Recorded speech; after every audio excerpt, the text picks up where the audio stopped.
உங்கள் வீட்டில் சாமந்தி பூக்கள் பூத்து முடிந்து இப்போ வளர்ந்துட்டுருக்கோம். இந்த சீசனில் நாம் என்ன செய்யணும்னா, ஒவ்வொரு செடியிலையும் முனைப்பகுதியை நாம் ட்ரிம் பண்ணி விடணுங்க.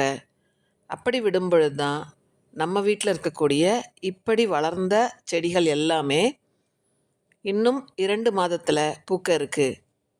செப்டம்பர் கடைசியிலேருந்தே பூக்க ஆரம்பிச்சிரும். அக்டோபரில் ஃபுல்லாகவே பூ இருக்குங்க.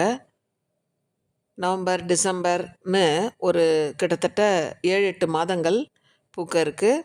இப்போ பாருங்கள், இந்த முனைப்பகுதி இந்த அளவுக்கு எடுத்தால் போதும். ஒரு சின்ன சின்ன முனைப்பகுதியிலேருந்து சின்ன கிளையை நாம் எடுத்தால் போதும். அதை எடுத்துடணும். அப்படி எடுக்கும் பொழுது நமக்கு பிரான்ச்சஸ் வரும்.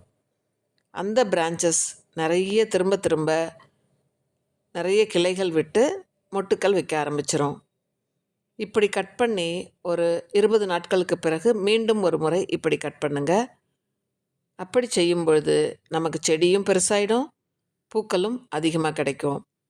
அப்படி தாங்க எங்கள் வீட்டில் இருக்க சாமந்திகள் எல்லாமே எப்படி வளர்ந்துருக்கு பாருங்கள். இப்படி வளரும் பொழுது நமக்கு பூக்கள் அதிகமாக கிடைக்கும். பூக்கிறதுக்கு ஒரு 2 மாதத்திற்கு முன்பாகவே நம்ம இந்த முனையை ட்ரிம் பண்ணி விடணும். கட் பண்ணி விடும் பொழுது நமக்கு அடுத்த 15 நாட்களில் மீண்டும் துளிர் வரும். மீண்டும் ஒரு முறை கட் பண்ணுங்க.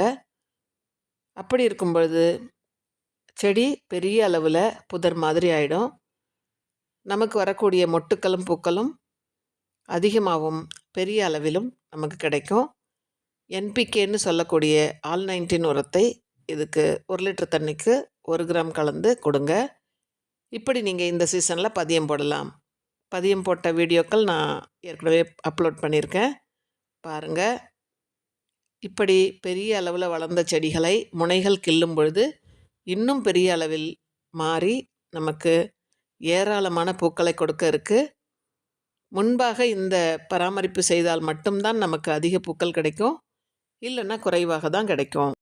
இதுவரைக்கும் நாம் வெறும் தண்ணீர் மட்டுமே கொடுத்து வளர்த்த இந்த செடிகள் இப்போ முனைப்பகுதி எல்லாம் கட் பண்ணி விட்டுருக்கேன் பாருங்கள். இதன் பிறகு என்பிகே கொடுத்துடலாம். கடலை பிண்ணாக்கு கரைசல் கொடுக்கலாம், கடுகு பிண்ணாக்கு கரைசல் கொடுக்கலாம். நீங்கள் எந்த உரங்கள் வேண்டுமானாலும் கொடுக்கலாம். ஆனால் 2 முறை ட்ரிம் பண்ணி விடுங்க. அதன் பிறகு இப்போ நீங்கள் பார்க்குற மாதிரியாக நிறைய பூக்கள் கிடச்சிரும். இது ஒரு முக்கியமான பராமரிப்பு. இதை சிலர் செய்யாததுனால பூக்கள் கம்மியாக கிடைக்குதுன்றாங்க. நீங்களும் ட்ரை பண்ணுங்கள். தேங்க்யூ.